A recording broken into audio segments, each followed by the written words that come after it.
மீனவர்களுக்கு அவர் இன்னும் கொஞ்சம் ஆழமா ஏதாவது சொல்லியிருந்திருக்கலாம் தான் என்னோட கருத்து. நீங்க என்ன நினைக்கிறீங்க? மீனவர்கள் கட்டாயம் வந்து தமிழ்நாட்டுல அவங்க செல்வந்தர்களா இருக்கணும்.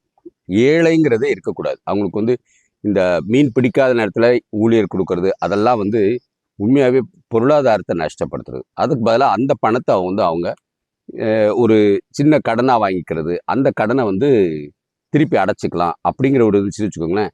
நெறைய திமுக காரங்க தான் இவங்களுக்கு வந்து கடலுக்குள்ள கப்பலுக்கெல்லாம் வந்து அந்த செலவெல்லாம் பண்ணிட்டு இருக்காங்க. ஸோ அது பிளேடு கம்பெனி மாரி 10%லாம் வட்டி வாங்குறான்னு கேள்விப்பட்டிருக்கிறேன். ஸோ மீனவர்கள் வட்டி வாங்காம இருக்கிறதுக்கு ஒரு முயற்சி எடுத்திருந்தாங்கன்னா, அவங்கள மேம்படுத்துறதுக்கு ஒரு ஸ்டெப் எடுக்கிறான்னு தெரியும் நமக்கு.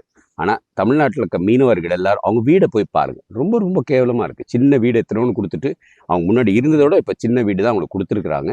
அதுக்கும் வந்து பணம் ஏதோ குடுக்கணும் அப்படிங்கிறாங்க. ஸோ மீனவர்கள வஞ்சித்தது இப்ப இருக்கிற திராவிட முன்னேற்ற கழகம். அத விஜய் கையில் எடுத்திருக்கிறார். வாழ்க பாரதம், வளர்க தமிழ், ஒளிரட்டு தமிழகம்.